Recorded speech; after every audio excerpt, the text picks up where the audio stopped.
Hi hello नमस्कार जय Jagannath vgp official cooking channel को अनेक अनेक स्वागत। दही बाइगण खाइबा को समस्त को बहुत भल लगे आउ घरे समस्ते दही बाइगण बनैबा को मध्य भल पाती किंतु समस्तंकर करिवार तरीकाटा टिके अलगा थाए।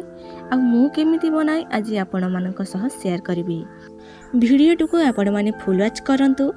आशा करबी आपण मानक वीडियोटी बहुत पसंद आसीबो। चलतु एबे स्टार्ट करवा ए चटपटा रेसिपी को। दही बाइगण बनैबा पई प्रथमे तो आमको बाइगण ही दरकार।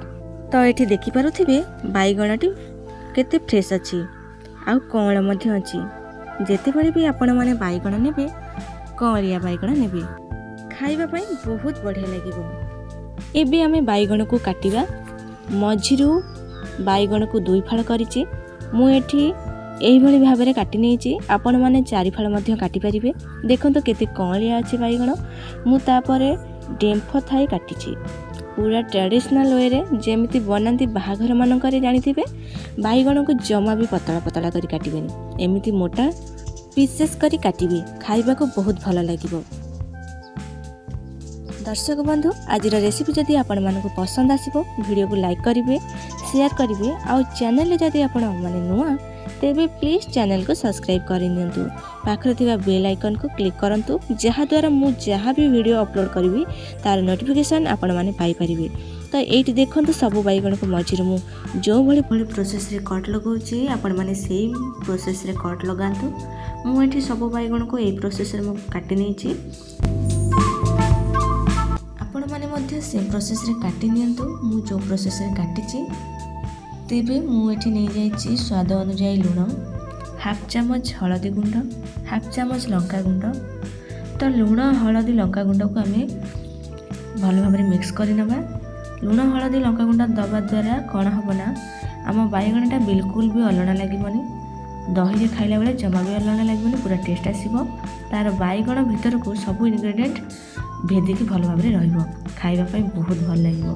भल भाबरे मिसि साला परे ताको एबे साइड रे रखिबा। एबे नेक्स्ट प्रोसेस स्टार्ट करिबा। एबे देखंतु मु एठी 350 ग्राम रा दही नेछि। आपण माने कम अधिक करि परिबे। दही बिल्कुल भी खट्टा नेबेनी।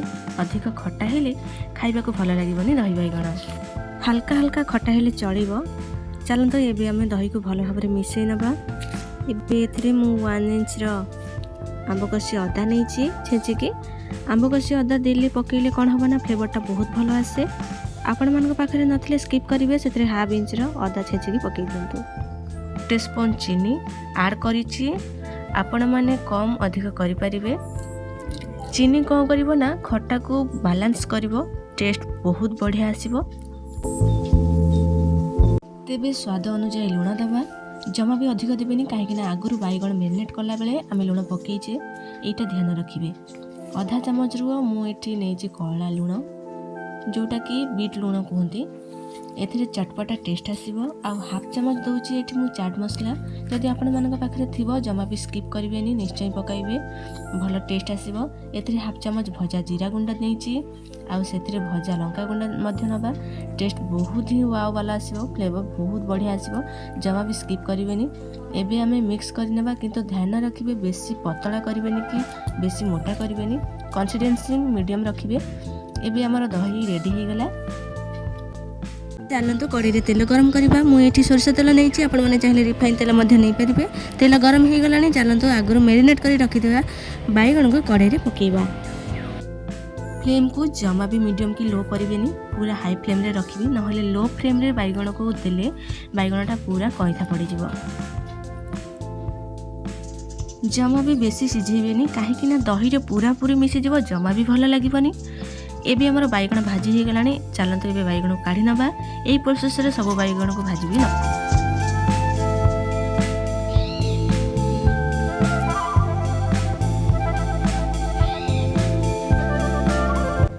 सेई कड़ाई रे एबे हमें छोट चामच रे 2 चामच तेल पकाइबा। तेल गरम हो गले हाफ चामच सोरिष, फुटण, भूसंग पत्र दे भाजिकी रखिथिबा बाइगण को मिक्स करिबा। जमा भी जोर रे मिक्स करंतुनी। बाइगण सब फुटण सहित मिसिकी भर्ता बनि जिवो। हल्का टिके मिसेबे, तळ ऊपर टिके करि नेबे। 1 सेकेंड 2 सेकेंड मिसेइबे तापर बैगण ठंडा हवा पई छाड़ी देबे। ठंडा हिला परे ही दही रे पकेइबे। गरम थी अवस्था जमा भी बैगण को पकेइबेनी नहले दही छिड़ी जीवो। सेटा आपण माने ध्यान रखिबे। आपण माने भात किंबा रुटी सह खाई परिबे। निश्चय बनांतु ये चटपटा रेसिपी। केमती लागला मो सह शेयर करंतु। आज पई रहिली आसीबी आउ गोटे नुआ रेसिपी को नेकी। से पर्यंत रहिली नमस्कार एंड जय जगन्नाथ।